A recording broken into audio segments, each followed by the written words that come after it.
तो लौटते महाबहस पर आज अखिलेश यादव को लगातार तीसरी बार समाजवादी पार्टी का अध्यक्ष चुन लिया गया है। अखिलेश की फिर से ताजपोशी तो हो गई है, लेकिन उनके सामने चुनौतियां कम नहीं है। जैसे चाचा शिवपाल यादव को क्या मना पाएंगे, आजम खान आखिर कितना साथ निभाएंगे, मायावती से फिर दोस्ती होगी क्या, गठबंधन में लौटेंगे क्या पुराने साथी। ये वो तमाम सवाल हैं जो कि समाजवादी पार्टी जिस संघर्षशील दौर में है, इनका जवाब तलाशना उसके लिए बेहद जरूरी है। लगातार तीसरी बार राष्ट्रीय अध्यक्ष निर्वाचित होने के बाद अखिलेश यादव ने कहा है कि बीजेपी प्रदेश में झूठ फैला रही है। अखिलेश के भाषण का 90% हिस्सा भाजपा को कोसने और उसके खिलाफ बोलने में बीत गया। कार्यकर्ता इंतजार करते रहे कि उन्होंने आखिर मंत्र क्या लिया, उनको अखिलेश यादव ने क्या कोई मंत्र दिया, या अखिलेश यादव क्या मंत्र उन्हें देने वाले हैं। अखिलेश ने तो यहां तक कह दिया कि अगर इलेक्शन कमीशन हर क्षेत्र में उनके 20-20 हजार मुस्लिम यादव वोट नहीं काटता तो सरकार समाजवादियों की होती। तो सवाल वही, अखिलेश को सिर्फ यादव मुसलमान वोटों पर भरोसा। अखिलेश ने कार्यकर्ताओं में जोश भरा या कंफ्यूजन पैदा करा। आज डिबेट इसी पर, लेकिन उससे पहले आप ये रिपोर्ट देखिए।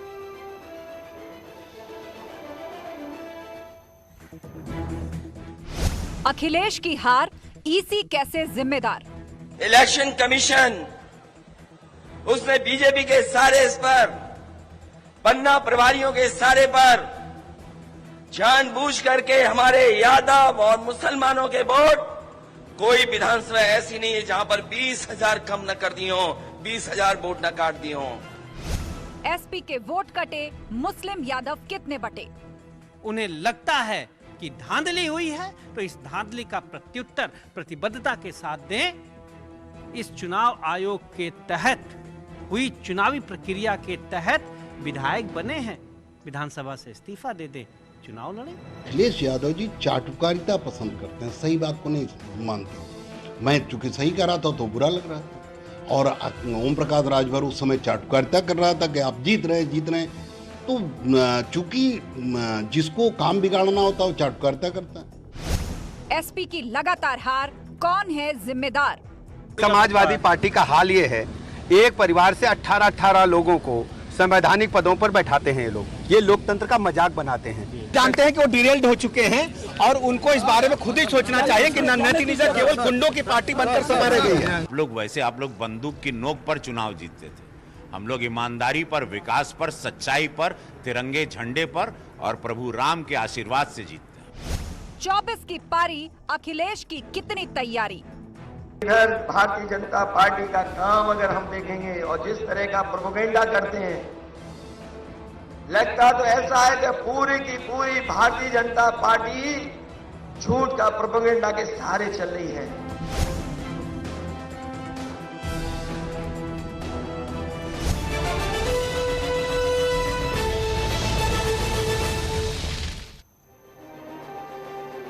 तो सवाल यही है कि आज तीसरी बार ताजपोशी होने के बाद अखिलेश यादव ने कार्यकर्ताओं में जोश भरा है या फिर उन्हें कंफ्यूज करा है। और चर्चा के लिए पूरा गेस्ट पैनल हमारे साथ जुड़ चुका है। हमारे साथ बीजेपी प्रवक्ता राकेश त्रिपाठी हैं, अनुराग भदौरिया समाजवादी पार्टी के प्रवक्ता हमारे साथ जुड़ चुके हैं, अनीता मिश्रा हैं पीएसपीएल की प्रवक्ता, जेपी सिंह अर्कवंशी प्रवक्ता, सुभाष पा वो भी हमारे बीच हैं, और साजन के सिंह हैं बीएसपी नेता। आप सभी मेहमानों का बहुत बहुत स्वागत है। चर्चा की शुरुआत करें, लेकिन उससे पहले 30 सेकंड में एक बार एक सवाल का जवाब हम चाहेंगे कि आप दें अपने ओपनिंग रिमार्क्स की तरह। तो सबसे पहले राकेश त्रिपाठी जी, अखिलेश यादव तीसरी बार लगातार समाजवादी पार्टी के अध्यक्ष चुने गए हैं और अपने मंच से उन्होंने जो भाषण दिया है, 90 मिनट तक उन्होंने भाजपा पर सीरियल प्रहार किए और यह भी कहा कि हर कॉन्स्टिट्यूएंसी से मुस्लिम यादव 20-20 हजार वोट बैंक आपके पन्ना प्रमुखों ने कटवाए चुनाव आयोग द्वारा, इसीलिए सपा हारी। 30 सेकंड। देखिए, अपनी नाकामियों का ठीकरा वो इलेक्शन कमीशन पर फोड़ने का काम कर रहे हैं। इलेक्शन कमीशन पर ठीकरा फोड़ने की बजाय बेहतर होता कि वो इस बात का जवाब देते कि आज क्यों समाजवादी पार्टी के तमाम संस्थापक सदस्य उनकी पार्टी छोड़कर चले गए। लेकिन अखिलेश यादव जी ने एक सच की स्वीकारोक्ति की कि भारतीय जनता पार्टी के पन्ना प्रमुख हर बूथ पर मौजूद हैं।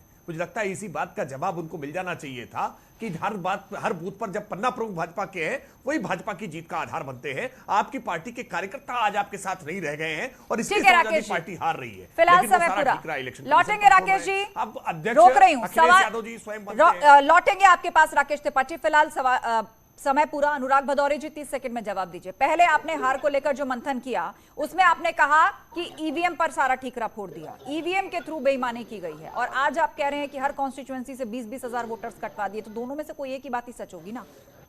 देखिए, भारतीय जनता पार्टी का एक ही काम है, झूठ और प्रोपेगेंडा। और जिस तरह से वो स्ट्रेटेजी बनाते हैं, स्ट्रेटेजी मतलब सत्ता के साथ मिलकर किस दुरुपयोग करते हैं, जो सत्ता का दुरुपयोग करते हैं, जो प्रशासन का दुरुपयोग करते हैं। बिल्कुल सही कह रहे हैं। आज भी अगर नगर निगम के चुनाव होने जा रहे हैं, आपने प्रशिक्षण किसके हिसाब से किया है? आप तो उसी हिसाब से करते हो ना, कैसे कहां सेट करना है, कहां क्या है। ये भारतीय जनता पार्टी जो है सिर्फ और सिर्फ प्रशासन का दुरुपयोग करती है, सत्ता का दुरुपयोग करती है, और सत्ता का दुरुपयोग करके सत्ता पाना चाहती है। लेकिन ये लोकतंत्र में बहुत दिन तक ऐसा चलता नहीं। इस बार उत्तर प्रदेश की जनता बहुत जागरूक हो चुकी है। आने वाले चुनाव में उत्तर प्रदेश की जनता बीजेपी को करारा। ठीक है, बढ़ते आगे। समय पूरा। अनुराग जी फिर लौटेंगे। अनीता मिश्रा हमारे साथ हैं, पीएसपीएल की प्रवक्ता। अनीता जी, आप तो 2022 का विधानसभा चुनाव सपा के साथ मिलकर लड़ी थी, तो हार का जिम्मेदार कौन, ईवीएम या भाजपा के पन्ना प्रमुख? देखिए, मैं तो एक बात कहना चाहती हूँ कि अगर भाजपा के पन्ना प्रमुख इतने मजबूत हैं तो हमारे भी पन्ना प्रमुख उतने ही मजबूत होने चाहिए थे। उनको मुंह तोड़ जवाब उसी बूथ पे दे सकते थे। तो देखिए, ये तो सपा की पुरानी आदत है कि हार का ठीकरा दूसरों के सर पे फोड़ना है। जो बुनियादी चिंतन और मनन उनको करना है उस पर उनका ध्यान ही नहीं है। वो कहते हैं नई हवा है, नई सपा है, लेकिन हम तो कहते हैं सपा तो पुरानी ही है, तो हवा नई कैसे बहेगी? इस पे मंथन उनको करना चाहिए। और हर बार किसी भी संवैधानिक संस्था पे अगर उनको विश्वास नहीं है तो चुनाव लड़ना ही नहीं चाहिए। अगर उनको लगता है कि सारी संवैधानिक संस्थाएं बेकार है तो चुनाव लड़ने का कुछ मतलब ही नहीं रह जाता। ठीक है, आप बने रहिए हमारे साथ। अनीता जी बनी रहिए। फिलहाल समय खत्म। फिलहाल फिर लौटेंगे आपके पास। जेपी सिंह अर्कवंशी, सुभाषपा के प्रवक्ता। अर्कवंशी जी, आप भी सपा के साथ ही चुनाव लड़े थे, तो वही सवाल आपसे दोहरा रही हूँ कि यहाँ जो मंच से भाषण अखिलेश यादव ने दिया, एक एक करके बीजेपी पर कई तीर चलाए, और मुख्य बात जो कही वो ये कि हर कॉन्स्टिट्यूएंसी से 20-20 हजार मुस्लिम यादव वोट काट दिए गए।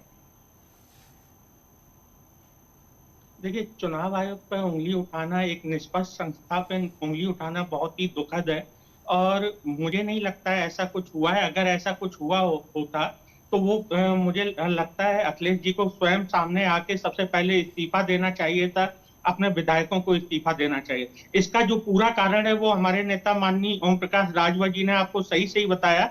नवरत्नों को कहने पे टिकट बांटे गए और कहीं भी कार्यकर्ताओं की रजामंदी नहीं ली गई। धरातल पे लोगों को नहीं देखा गया कि किसको टिकट बांटा जा रहा है, किसको नहीं बांटा जा रहा है। जेपी सिंह जी, समय पूरा आ गया। आपकी बात हम विस्तार से सुनेंगे, विस्तार से बात सुनेंगे। बात आ गई, आप कहना चाहते हैं कि संवैधानिक संस्थाओं पर जैसे चुनाव आयोग, उस पर सीधे तौर पर यह आरोप लगाना बिल्कुल गलत है। हार की समीक्षा अपने अंदर पहले करनी चाहिए, कारण खोजने चाहिए। साजन के सिंह, नेता बसपा, हमारे बीच में है। साजन के सिंह जी, आज बहन जी मायावती ने भी ट्वीट करके निशाना साधा है सपा और अखिलेश यादव पर, और उनके अंबेडकरवाद को आडंबर करार दिया है और कहा है कि पिछड़ों के लिए केवल दिखावा करते हैं। 30 सेकंड। झूठ क्या है? फिर से विकसित नहीं है। समाजवादी पार्टी अध्यक्ष के लिए अध्यक्ष बनना ही था, लेकिन यहाँ पर कुछ नहीं है। संदेश क्या दिया जनता को? संदेश में उन्होंने कहा दूसरे को गाली चाहते हैं, जनता को सत्ता से रोड में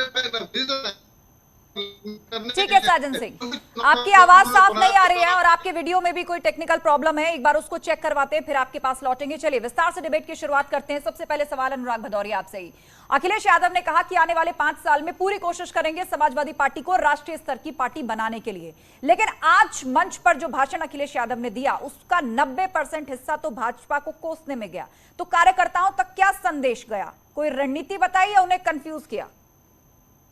देखिए, वो आपका एजेंडा है, क्योंकि आपको एजेंडा चलाना है, इसलिए आपको टैगलाइन भी बनानी है कि जोश भरा, कि कंफ्यूज किया, क्योंकि आपको तो लाइन बीजेपी से मिल गई है, आप वही चला रहे हैं। नहीं, आप समझा दीजिए ना। प्रदेश के अंदर 5 साल में सपा को राष्ट्रीय स्तर की पार्टी बनाने के लिए क्या रणनीति और विजन, आप समझा दीजिए। आपको मंच दिया है, हमने बुलाया है, बताइए पूरी बात विस्तार से। अरे सुन तो लीजिए, समाजवादी लोग समाज के हर वर्ग का, सामाजिक न्याय की बात करते हैं, समाज को आगे ले जाने की बात करते हैं। अगर उत्तर प्रदेश में विकास के रास्ते पे कोई ले गया है तो समाजवादी ले जाते हैं।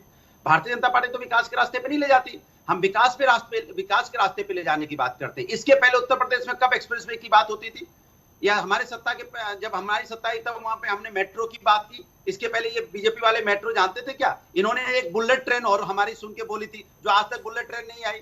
हमने स्टेडियम बनाया, देखा आपने, वर्ल्ड क्लास आज भी मैच होता है और बीजेपी वाले दौड़ दौड़ के सभी जाते हैं मैच, क्योंकि हम बीजेपी और इसको देख के नहीं, हम जब मेट्रो चलाते हैं या स्टेडियम बनाते हैं, एक्सप्रेसवे बनाते हैं या 100 डायल बनाते हैं या महिला की सुरक्षा के लिए 1090 बनाते हैं, तो कोई जाति धर्म नहीं, सभी लोग इस्तेमाल करते हैं उसको। तो समाजवादी लोग विकास की राजनीति करते हैं। और आपने देखा होगा हम लोगों ने सिर्फ विकास की राजनीति का मंत्र लिया है कि विकास को कैसे उत्तर प्रदेश के रास्ते पे ले जाना है, कैसे महिलाओं को न्याय दिलाना है। ये लोग महिलाओं की बात करते हैं। और एक बार इनके नेता कभी क्या उत्तर प्रदेश के कोई भी नेता, मुख्यमंत्री जी गए क्या हाथरस, क्या गए लखीमपुर की? ठीक है अनुराग जी, इस बात का जवाब राकेश त्रिपाठी देंगे कि समाजवादी पार्टी ने वर्ल्ड क्लास स्टेडियम बनवाया, बुलेट ट्रेन की सबसे पहले बात समाजवादी पार्टी ने की, भाजपा ने क्या किया? आप सिर्फ उसको कॉपी करते हैं।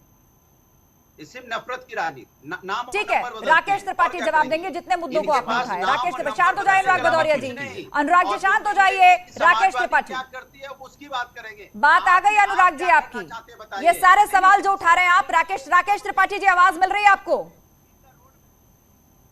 लग रहा है उन तक ऑडियो नहीं पहुंच रहा है, एक बार चेक कीजिए। आवाज मिल रही है? अनुराग भदौरिया की आवाज बंद करा दीजिए, तब तो मैं बोलना शुरू। ठीक है, नहीं बोलो, बात आ गई, बात पूरी हो गई है, आपकी आवाज है। अनुराग भदौरिया का ऑडियो पहले बंद कराइए। बात पूरी हो गई, राकेश जी कहिए अपनी बात। देखिए, अनुराग भदौरिया का ये तरीका है या समाजवादी पार्टी का ये तरीका है? समाजवादी पार्टी का ये तरीका है। समाजवादी पार्टी कभी इलेक्शन कमीशन पर आरोप लगा करके इलेक्शन कमीशन को कटघरे में खड़ा करने की कोशिश करेगी, और टीवी डिबेट पे सबसे पहले मौका आपने अनुराग भदौरिया को दिया, उसके बावजूद तुरंत इन्होंने मीडिया को कटघरे में खड़ा करने का काम किया कि आप तो एजेंडा लेकर के आए हैं। सच्चाई यह है कि आज अखिलेश यादव ने जिस तरह से इलेक्शन कमीशन पर सवाल खड़े करके, और ये जिस तरह से राग अलापा है कि यादव और मुसलमान के 20,000 वोट काट दिए इसलिए हम चुनाव हार गए, ये अपने कार्यकर्ताओं को बरगला रहे थे और अपने कार्यकर्ताओं को यह विश्वास दिला रहे थे कि हम अपनी नाकामियों के कारण चुनाव नहीं हारे हैं, हम अपनी मक्कारी के कारण चुनाव नहीं हारे हैं, हम चुनाव हारे हैं इलेक्शन कमीशन के कारण। मैं मानता हूं कि जब तक इस प्रकार से आप बरगलाते रहेंगे तब तक ऐसे ही परिणाम आते रहेंगे। अब उत्तर प्रदेश विकास के मुद्दे पर जा रहा है, विकास के मुद्दे पर जवाबदेही आप सुनिश्चित करते हुए उपलब्धियों पर बात होती है, तो अखिलेश यादव जी अभी भी यादव और मुसलमान कितने हमको वोट मिल जाएंगे तो इसके आधार पर हम चुनाव जीत जाएंगे, ये इसमें ही पड़े हुए हैं। और सच्चाई ये है कि यादव महासभा का जो सबसे पुराना संगठन रहा है उसने भी अब समाजवादी पार्टी को दरकिनार कर दिया है। यादव बपौती नहीं है आपकी, इस बात को समाजवादी पार्टी को समझना पड़ेगा। और बहुत दिनों तक आपने मुसलमानों को बहकाया है, डराया है भारतीय जनता पार्टी के नाम से, और आप मुसलमान भारतीय जनता पार्टी को वोट कर रहा है क्योंकि वो जानता है कि मुस्तकबिल उनके भी बच्चों का, कौम का, अकलियत का भारतीय जनता पार्टी के शासनकाल में सुरक्षित है। क्योंकि जब तक शिक्षा नहीं होगी, सुरक्षा की व्यवस्था नहीं होगी, तब तक कोई समाज आगे नहीं बढ़ सकता है। ठीक है राकेश जी, प्रश्न अनीता मिश्रा जी आपसे यही कि अच्छा ठीक है, चलिए अनुराग जी 20 सेकंड जवाब पूरा कीजिए, फिर अनीता मिश्रा का रुख करूंगी। देखिए, आपने पूछा कि सरकार भारतीय जनता पार्टी की चल रही है, इनसे पूछे आपने उत्तर प्रदेश की जनता के लिए क्या किया? आप दुनिया की समाजवादी की बात करोगे सुबह से लेकर शाम तक, आप ये बताइए ना कि आपको सत्ता में बैठाया गया है, आप महिलाओं के सम्मान के लिए क्या बनाया आपने? हमने 1090 बनाया। आप एक चीज बताइए, आपने बनाया हो तो महिला सम्मान के लिए बताइए आप, और जिसको आप बंद भी करना चाहते हैं। और आपने बताइए हाथरस में आपके मुख्यमंत्री जी गए थे क्या, या लखीमपुर खीरी गए क्या आपके मुख्यमंत्री जी? दो बच्चियों की, मैं इसीलिए कहूंगा अनुराग भदौरिया, अरे भाई 37 वर्षों के बाद उत्तर प्रदेश की जनता ने जो मैंडेट हमको दिया है ना, वो मैंडेट आपकी इसी कारण से दिया, यही जो जाति में मजहब में डूबे रहे। आपके मंत्री नहीं जाएंगे टीवी में बैठ के, आप यहाँ पे बातें करोगे लेकिन उसके घर नहीं जाओगे। आप जाति मजहब में डूबे रहो, महिलाओं की सुरक्षा के लिए, महिलाओं के स्वावलंबन के लिए, महिलाओं के आर्थिक उन्नयन के लिए जो भारतीय जनता पार्टी ने किया है ना, उसके कारण आज भारतीय जनता पार्टी सत्ता में है। और आप जाति मजहब संतुष्ट करते रहो, जाति मजहब की टुकड़ी बजाते रहो, और इसीलिए आज आपकी ये दशा है। किस देश को डुबो के मार दिया गया? क्योंकि बीजेपी का नेता है। शांत हो जाइए अनुराग भदौरिया, शांत हो जाइए। बीजेपी का नेता उसके बारे में नहीं बोलेगा, ठीक है? आपने सब बात करते हुए महिलाओं पे अन्याय हो रहा है, बीजेपी का नेता के बेटे यहाँ पे किसी को रोन देंगे? शर्म तो आ रही थी जब गायत्री प्रजापति का प्रचार कर रहे थे ना, तब शर्म आ रही थी कि उत्तर प्रदेश सरकार का एक काबिना मंत्री, जिसको मुख्यमंत्री खुद स्वयं उसको सुरक्षा दे रहे थे, FIR दर्ज नहीं हो रही थी, शर्म आ रही थी ना। जब मुलायम सिंह यादव कह रहे थे लड़के हैं, लड़कों से गलतियां हो जाती थी। ये तो आपका अधिकृत स्टैंड है ना। ठीक है, शांत हो जाइए आप दोनों, शांत हो जाइए, एक मिनट शांत हो जाइए। और भी पैनलिस्ट हमारे बीच में एक एक करके सभी अपनी बात रखेंगे। अनुराग भदौरिया जी शांत होइए आप, हाँ शांत होइए। राकेश त्रिपाठी जी आपने जवाब दे दिया, अनुराग भदौरिया ने जो सवाल पूछे थे, आप दोनों शांत हो जाइए। विषय पर लौटते हैं। अनीता मिश्रा जी, आज अखिलेश यादव ने कहा है कि मुस्लिम और यादव, खास तौर पर ये नाम लेकर उन्होंने जिक्र किया और कहा कि मुस्लिम और यादव वोटर जो है वो 20-20 हजार हर कॉन्स्टिट्यूएंसी से हटवा दिए गए, लिस्ट से बाहर कर दिए गए, इसीलिए हमें नुकसान हुआ। तो क्या यही रणनीति है सपा के लिए? अब तो प्रसपा भी है, आपके पास भी एक यादव लीडर है।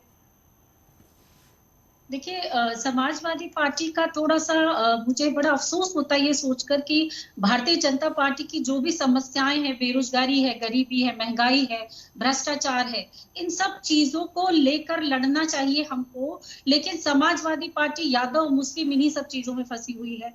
और सबसे बड़ी बात जो आज के सिनेरियो में है कि समाजवादी पार्टी इस समय सबसे बड़ा और मजबूत विपक्ष है, लेकिन गंभीरता कहीं से दिखाई नहीं देती है।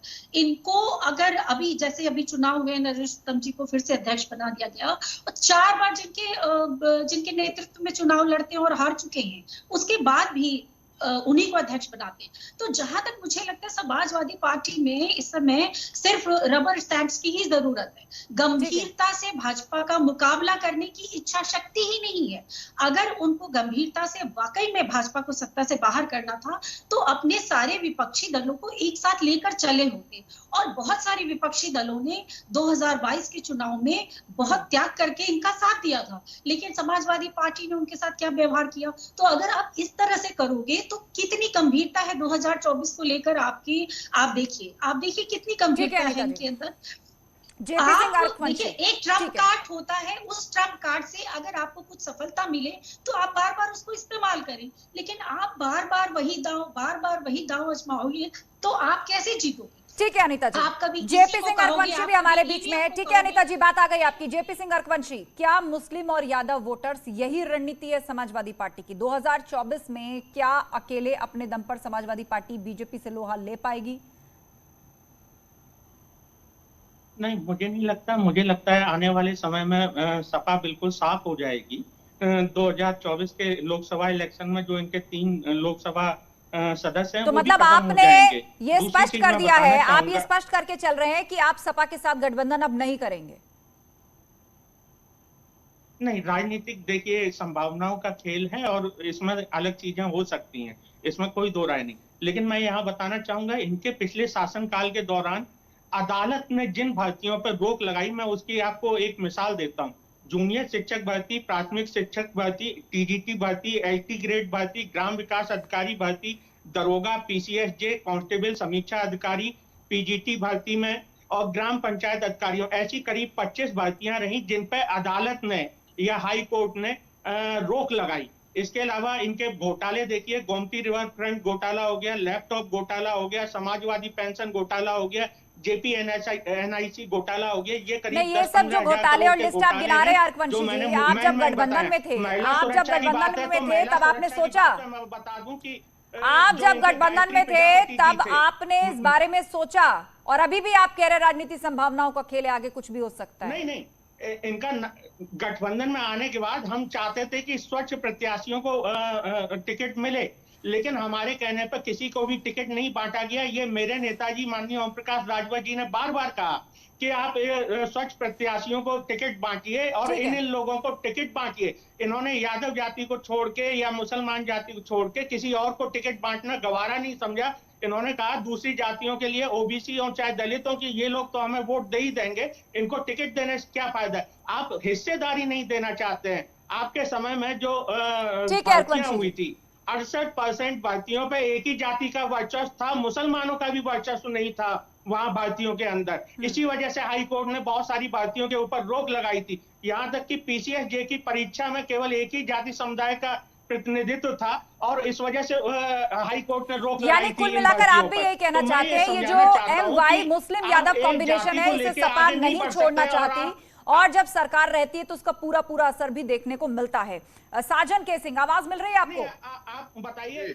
लौटेंगे अर्कवंशी जी, आवाज मिल रही ना साजन सिंह जी आपको? ठीक है, सवाल आपसे यही कि बहन जी ने कहा है समाजवादी पार्टी और अखिलेश यादव के लिए कि ये अंबेडकरवादी नहीं है, आडंबरवादी हैं और दलितों को केवल छलने का काम किया है। लेकिन आज अखिलेश यादव जिस मजबूती से मुस्लिम और यादव वोट बैंक की बात कर रहे थे, बसपा किस आधार पर दावा करती है कि मुसलमान उसके साथ जाएगा? इन्होंने हर दल को, हर समुदाय को, हर जाति को, हर धर्म को छलने का काम किया है, ना कि सिर्फ अम्बेडकरवादियों को। इन्होंने सबसे ज्यादा अल्पसंख्यक वर्ग को ठगा है, जिसको अपना पॉकेट का वोट समझते हैं। ये इनके पास नया कुछ करने का नहीं है, नया कुछ विजन नहीं है, नया कुछ रोड मैप नहीं है। ये प्रूव हो चुका है। अखिलेश जी भाजपा को हरा नहीं सकते हैं, समाजवादी भाजपा को हरा नहीं सकती है। जो इन्होंने रेनबो कोalition बनाया था 2022 में, टूट करके तार-तार हो गया, बिखर गया। ये सत्ता की प्राप्ति नहीं कर सकते। सिर्फ बसपा ही भाजपा का मुकाबला कर सकती है। ये चाहे अम्बेडकर बाबा साहब का नाम ले ले, ये मुसलमानों का हित की बात करे, लेकिन इनकी जो मंशा है, इनकी जो मंशा सत्ता प्रतीक है, उसमें सफल नहीं हो पाएंगे। क्यों? नेतृत्व की कमी है। नेतृत्व की कमी सबसे बड़ा परिलक्षित होता है कि इनका जो कोalition एक करके नहीं, नेतृत्व की कमी है, इससे तात्पर्य क्या है आपका? साजन सिंह, ये जो आप आरोप लगा रहे हैं नेतृत्व की कमी है, उससे क्या तात्पर्य है? विस्तार से समझाइए। आप अखिलेश यादव की तरफ इशारा कर रहे हैं।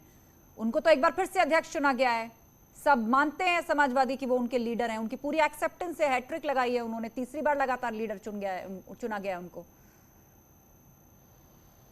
इनकी जो कोalition पार्टनर के जैसे खटक दल एक करके निकल रहे हैं, आरोपों की बौछार से साबित होता है कि अखिलेश यादव भी नेतृत्व नहीं दे सकते हैं। सिर्फ बाबा साहब का नाम ले लेने से बहुजन समाज का हितैषी नहीं साबित हो सकते, ये ना ही मुसलमानों के तो आप ये कहने की कोशिश कर रहे हैं कि गठबंधन को संभालना सपा या अखिलेश यादव के बस की बात नहीं है। अनुराग भदौरिया जी, यहाँ पर यही आरोप लग रहा है तमाम उन दलों की तरफ से जो पूर्व में आपके सहयोगी रह चुके हैं। नेतृत्व क्षमता इस लिहाज से कि गठबंधन दलों को साथ लेकर चलने की टेंडेंसी नहीं रही है, तो इसीलिए अब जनता भी समझ चुकी है, सहयोगी दल भी समझ चुके हैं। मुझे तो आस्था जी, मुझे तो हंसी आती है और मुझे तरस भी आता है। और आपको तो आपका न्यूज़ 18 का तो इन लोग को एहसान मानना चाहिए कि आप बुला भी लेती है। वो लोग हमें सजेशन देते हैं, किसी की एक सीट है, किसी की सीट ही नहीं है, जो खुद ही हार गए केशव मौर्य जी, वो हमें सजेशन देते हैं। एक राजभर जी है, जो जीतना तो छोड़ो, उनके 100 लोग उनकी वो रैली निकालते हैं, 100 लोग नहीं होते, 50 लोग होते हो, हल्ला मचा रहे हैं उस पे, एक छोटे से ट्रक पे 50 लोग नहीं होते, वो ज्ञान हमें देंगे। सवाल ये है, इनको तो न्यूज़ 18 के जाके चरण छूने चाहिए। भैया आप मुझे बुला लेते हो, यही हमारी बड़ी बात है। और सवाल किससे पूछते हैं? विपक्ष से, हमसे सवाल पूछते हैं। अरे सवाल आपको सत्ता से और इनका अध्यक्ष तो इनका सत्ता में बूथ तक नहीं जिता पाए थे, लेकिन सरकार से सत्ता पूछने का बारे में क्या कहना है इनका? कैसे आप पूछोगे? लोकतंत्र का कैसे मजाक उड़ाया जाता है, समाजवादी पार्टी के प्रवक्ता यहाँ उड़ा रहे हैं। ये विपक्ष को बिल्कुल ही खारिज कर दे रहे हैं। जो चुनावों के बीच में जाता है लोकतांत्रिक प्रक्रिया के द्वारा, ये उसके हंसी उड़ा रहे हैं। देखिए लोकतंत्र की कैसे धज्जियां उड़ाई जाती है, कोई सपा से सीखे। एक एक करके बात हमारे खिलाफ आवाज उठा रहे हैं, तो आप सोचो ये किसके साथ हैं? हम दलित बच्चियों की आवाज उठाने को न्याय मिलना चाहिए, और ये मेरे खिलाफ आवाज उठा रहे हैं। कमाल है। दलित बच्चों की आवाज, अर्कवंशी जी इसी बात का जवाब दे रहे हैं। अर्कवंशी जी इसी बात का जवाब दे रहे हैं। बोलिए अर्कवंशी। आरक्षण को जब खत्म किया था बोलिए अर्कवंशी जी, शांत होइए भदौरिया जी, जवाब लीजिए इनसे। बोलिए अर्कवंशी जी। चूर चूर हो गई, पता नहीं कहाँ पार्टी के। ठीक है, जवाब ले लीजिए। आपने कहा कि हमें एडवाइस दे रहे हैं, अपनी स्थिति बताइए। बोलिए अर्कवंशी जी। नहीं आ रहा है, एक मिनट शांत हो जाइए, जवाब लीजिए अनुराग। बोलिए अर्कवंशी जी, चुप नहीं होंगे, बोलिए बोलिए। आस्था जी नमस्कार, क्या मुझे बोलने? आस्था जी मैं बता देता हूं, आप बहुत देर से बोल रहे हैं, और जो सवाल पूछ रहे हैं उसका जवाब भी तो सुन लीजिए दूसरे से। सबको जवाब देना है। अब सब शिकायत करेंगे अनुराग जी तो कैसे काम चलेगा? 30 मिनट में 30 मिनट के समय मुझे सबको बराबर समय देना है। तब तो सवाल सुनोगे। पार्टी मैं बता देना चाहता हूँ, आपके सवाल का जवाब दे रहे हैं। जब हमारे साथ आए तब ये 111 पे पहुंचे। पूर्वांचल में 38 सीटों का फायदा हुआ, जिसमें आजमगढ़, बलिया और मऊ जैसी जगह थी, जहां पे इनको पूरा सीट इनको दिलवाया गया। भाजपा को एक भी सीट नहीं मिली थी इन जिलों में। और दूसरी चीज मैं बता दूं, कि आरक्षण में प्रमोशन खत्म किया था इन्हीं लोगों ने, और ये बात करते हैं आज बाबा साहब की और दलित विचारों की, लेकिन इनको जवाब देना चाहिए कि प्रमोशन में आरक्षण खत्म किया था, उसकी वजह से 2 लाख लोग अफेक्टेड हुए थे जो सरकारी नौकरी कर रहे थे, जिनको आरक्षण शांत हो जाइए आप दोनों, शांत हो जाइए, मेरे पास 4 मिनट बचे आखिर के। अनुराग भदौरिया जी, अर्कवंशी जी शांत हो जाइए, मेरे पास आखिर के 4 मिनट बचे हैं और भी पैनलिस्ट हमारे बीच में है। अनीता मिश्रा कुछ कहना चाहती है, बोलिए अनीता जी, आप ही के पास जाइए। बोलिए अनीता जी। आस्था जी, जब भी आप अनुराग जी को बुलाएं ना, तो किसी और को मत बुलाया करिए, क्योंकि एक यही अकेली पार्टी ऐसी है जिसको बोलने का मौका मिलना चाहिए। अभी ये कह रहे थे कि बसपा की हालत ये हो गई है, उनको आपने बुला लिया, उनका एहसान है। मैं इनसे पूछना चाहती हूँ कि इन्होंने जो अपना नव नियुक्त अध्यक्ष है इनका, वो अध्यक्ष ऐसे हैं जो अपने बूथ तक को नहीं जिता पाए थे। जवाब दीजिए अनुराग जी। 111 सीट इनके पास आई। वो कह रही है कि आपने प्रदेश अध्यक्ष नरेश उत्तम पटेल को जो बनाया है वो अपना बूथ ही नहीं जिता पाए, उनको लेकर भी पार्टी के अंदर विरोध के स्वर हैं। सिर्फ इनको ही बोलने दिया जाए, कोई विरोध का स्वर नहीं है। ये जो आपके बी टीम आती है टीवी पे, ये बी टीम को कोई काम नहीं है, जनता की आवाज उठाने नहीं आती, इनके पास कुछ है तो है नहीं। आपका चैनल इनको बैठा लेता है, ये बोलने शुरू कर देते हैं जो दूसरे लोग हैं। मैं तो कह रहा हूँ आप सत्ता के खिलाफ बोलिए, महिला अत्याचार के खिलाफ बोलिए, यहाँ महंगाई से लोग आत्महत्या कर रहे हैं, बोलिए बेरोजगारी से लोग एक-एक करके बोलिए आप दोनों। अनुराग जी लगातार आप बोल रहे हैं, फिर आप भी कह देंगे कि मुझे मेरी बात पूरी नहीं करने दी गई, मुझे बोलने नहीं दिया जा रहा। आप लगातार बोल रहे हैं, हर पैनलिस्ट के लिए बोल रहे हैं आप। बताइए गरीब बच्चे फीस कैसे जमा करेंगे, आप बताइए। आप 900 रुपए की फीस आप 3,500 रुपए कर देंगे तो गरीब बच्चा, मिडिल क्लास का, लोअर मिडिल क्लास का बच्चा इस कॉलेज में कैसे पढ़ेगा? उन्होंने अध्यक्ष को लेकर सवाल पूछा, आप मुद्दे को कहां से कहां ले गए अनुराग जी? कम से कम जो सवाल पूछा जाए उसका सीधा जवाब दीजिए। छात्र रोड पे कह रहे हैं कि मैं कैसे पढ़ूंगा, कैसे पढ़ूंगी, मेरी फीस आपने इतनी बढ़ा दी, उसके लिए बोलने को तैयार नहीं है। हम समाजवादी लोग उनके साथ खड़े हैं, हम उनसे ताल से ताल मिला रहे हैं कि फीस कम होनी चाहिए, लेकिन सरकार फीस कम करने को तैयार नहीं है। ठीक है, शांत होइए। अनीता मिश्रा जी और अनुराग भदौरिया जी, आप दोनों शांत हो जाइए, आप दोनों शांत हो जाइए। राकेश त्रिपाठी कुछ कहना चाह रहे हैं, बोले राकेश जी, बोलिए। अनुराग जी शांत हो जाइए, आप 4 पैनलिस्ट के पीछे बोल चुके लगातार, आप अपनी बारी में भी बोल चुके, चारों पैनलिस्ट के पीछे भी बोल चुके, तकरीबन 10 मिनट से लगातार बोल रहे हैं आप। अनुराग भदौरिया जी शांत हो जाइए, बोल राकेश त्रिपाठी। अनीता जी शांत हो जाइए, राकेश त्रिपाठी जी।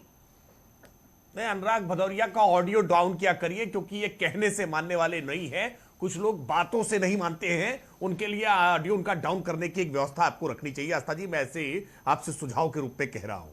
देखिए, अनुराग भदौरिया का यह बयान बहुत अभिमान भरा हुआ है कि बसपा को मत बुलाइए, सुहेलदेव भारतीय समाज पार्टी को मत बुलाइए।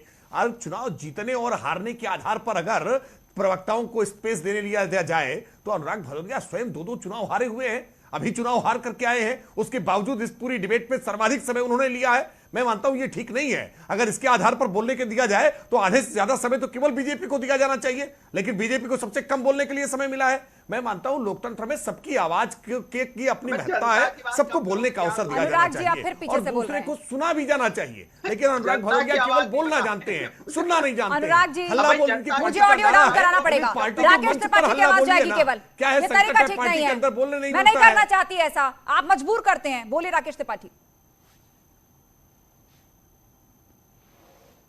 नहीं, मैं केवल इतनी बात कह रहा हूं कि मुलायम सिंह यादव जी ने पार्टी खड़ी की, मुलायम सिंह यादव जी के बाद अखिलेश यादव जी पार्टी के अध्यक्ष बने, कुल समाजवादी पार्टी की इतनी ही यात्रा है, और फिर ये कहेंगे कि समाजवादी पार्टी को इलेक्शन कमीशन ने हरा दिया। अरे भाई, नया नेतृत्व विकसित होकर के आने दीजिए। ऐसे लोग पार्टी को जो लेकर के महत्वाकांक्षा के साथ आगे बढ़े, पार्टी को खड़ा करे, उनके साथ आगे बढ़ने दीजिए। अखिलेश यादव जी के नेतृत्व में चुनाव होता है, अखिलेश यादव जी पर्चा भरते हैं, अखिलेश यादव जी पर्चे की जांच करते हैं, अखिलेश यादव जी पर्चे को सही साबित करते हैं, अखिलेश यादव जी के सामने दूसरा कोई पर्चा नहीं भरता और अखिलेश यादव जी पार्टी के अध्यक्ष निर्वाचित हो जाते हैं। फिर अखिलेश यादव जी को सभी कार्यकर्ता बधाई। शो खत्म करना है, मुझे शो खत्म करना है। तो कुल मिलाकर बीजेपी जो है एक बार फिर से परिवारवाद का आरोप लगा रही है। अनुराग भदौरिया जी 10 सेकंड दे रही हूं, जाते जाते क्या कहना चाहते हैं? सबसे ज्यादा शिकायत आपको रहती है। मैंने बोला भारतीय जनता पार्टी सत्ता में, मैंने बार बार पूछा कि इलाहाबाद यूनिवर्सिटी के बच्चे रोड पे हैं, बच्चियां रोड पे हैं, उनकी फीस बढ़ा दी, कब कम करोगे? इस पे कोई जवाब नहीं।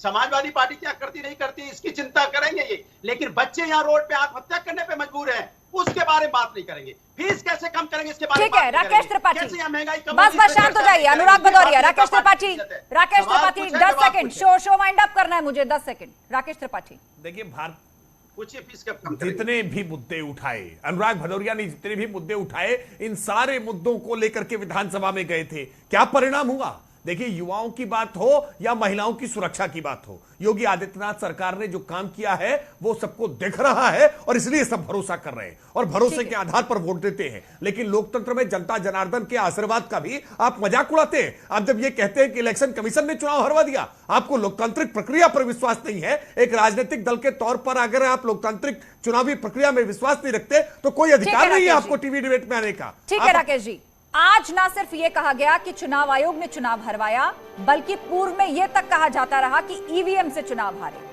चुनाव हारने के अगर इन्हीं दोनों कारणों को सामने रख करके देखा जाए तो दोनों में से कोई एक ही सत्य हो सकता है। पहले तय कर लीजिए कि क्या मशीन से चुनाव हारे ये कहना है, या चुनाव आयोग ने आपके वोटर्स हटवा दिए इसलिए चुनाव हारे। दोनों में से तो कोई एक ही बात सत्य हो सकती ना।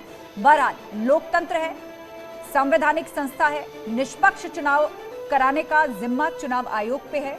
लेकिन सवाल तब उठते हैं कि जब मन मुताबिक सरकार बन जाती है तो चुप्पी साध ली जाती है, लेकिन जब नतीजे खुद की उम्मीद के अनुरूप नहीं निकलते तो संवैधानिक संस्थाओं पर सीधे तौर पर सवाल खड़ा किया जाता है। पर बड़ा सवाल आज ये है कि मंच से जब तीसरी बार ताजपोशी होने के बाद अखिलेश यादव बोले तो लगातार बीजेपी पर प्रहार करते नजर आए। एक तरफ कहा तो यह कि आने वाले 5 साल में सपा को राष्ट्रीय स्तर की पार्टी बनाएंगे, लेकिन कैसे बनाएंगे, उसका विजन, रणनीति या रोड मैप, इसका कोई जिक्र आज स्टेज से देखने को नहीं मिला।